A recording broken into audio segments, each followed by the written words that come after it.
right. Okay. Gauging silver pellet. So come back and help my buddy if I can. Unless we get rained out. It's hard to say. Monday, Tuesday, Wednesdays, I have regular clients. But today's client, well, the lawnmower's broke. Here's a card for sale. The lawnmower's broke, so I'm going to go over and cut, see if the other little push mower is going to work, which it usually does. It's a nightmare to use because it's rusted through the deck. But if it works, I'm going to cut there. If it doesn't, I'm going to got to come back here, drop off the gas, and bridges and scrap metal, bridges and stoves. If it works, great. I'm laughing. At least I get one place cut, and then that's going to take me about 2 hours. Then, if that's the case, I can head out either to the other place, help my buddy. It'd be nice if we can get those both done in one day. If we can't, oh well, but if we can, we're laughing. And then that doesn't throw me off.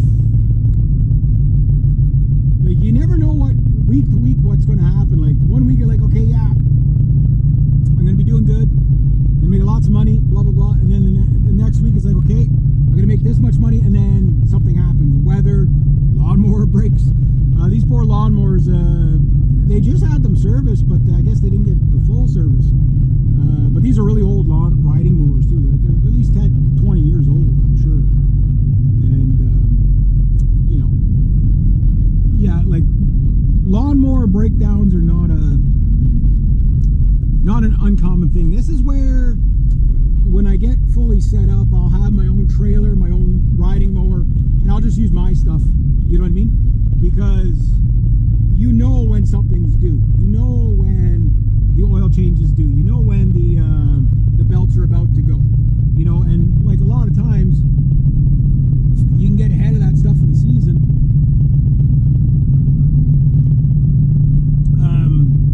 You know, at the end of the season, you do a full maintenance on all your vehicles. Then you don't have to worry about downtime as much. Because downtime means no money. You know? So I was talking to one of the owners anyway, so that's the good news. But it cut fine last week. I guess he had just finished cutting the other thing, and he said the pulley was pretty much junk, and the belt that he took off wasn't worth, you know, wow, he's got a load of gravel in there, topsoil. Wasn't worth, you know, putting back on, so, which makes sense. So once that one, but the other mower's almost ready to go, so next week everything should be pretty good. And this mower, if it's not fully functional, is okay because there's a push mower there that, okay, it takes me an extra 20 minutes to cut, but no problem. But what's screwing us up, and I was talking about this in a previous video about having set days for your clients. So let's say, I don't want to say the thing out loud, but let's say we get rained out today. Well, if I get rained out today, okay, and these clients don't get done, well, okay, I'll get them next week. You know what I mean? Or get them on my spare day. You know, like always leave one day for spare. So worst case scenario, they get done, right? So if that is the case, no problem, right? But when you have a client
get into the chainsawing stuff, or brush cutting, or something like that. Something that where it's not as weather dependent, because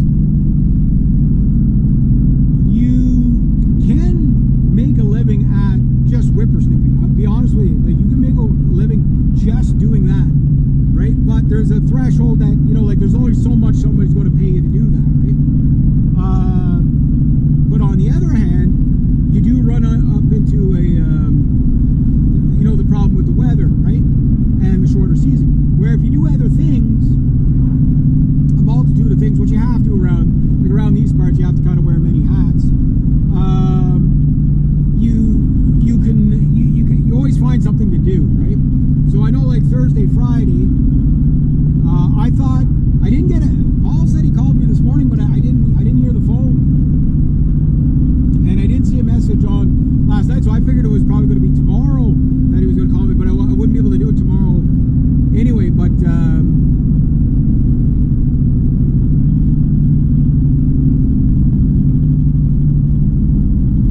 give this guy lots of time to slow down. Bad truck.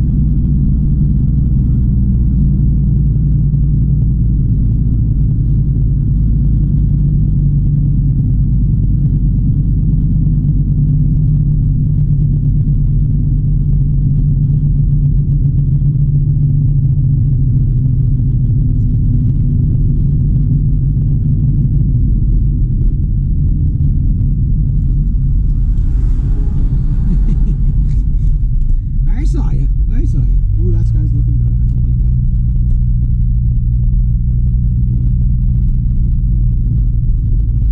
that. But I've been warned about a plant today. And he was like, the wife said, this plant and this plant, do not cut it at any circumstances. Like, he goes, I don't know. He goes, probably the other guy. I said, no, it's definitely me that cut it down last year. Like I said, for me, if it's green, it's a weed. So when it comes to plants, you got to tell me every single little plant, or I'll just go right over top of them, right? So it was on the staircase, so I gotta, make a mental note of that, because like when I get going with the whippersniffer, I'm a bit of a Genghis Khan with that thing, right? I just conquer everything, right? And they're like, you did a great job, but you did too much, And people pay a lot of money for their plants and stuff like that, so I don't want to be doing, like if there's some, and I always tell them if there's a plant that's, like point them out to me now. I'll try my best, because some plants don't grow back, right? So I'm usually pretty good at the flowers, but when it comes to certain other ones, it's just like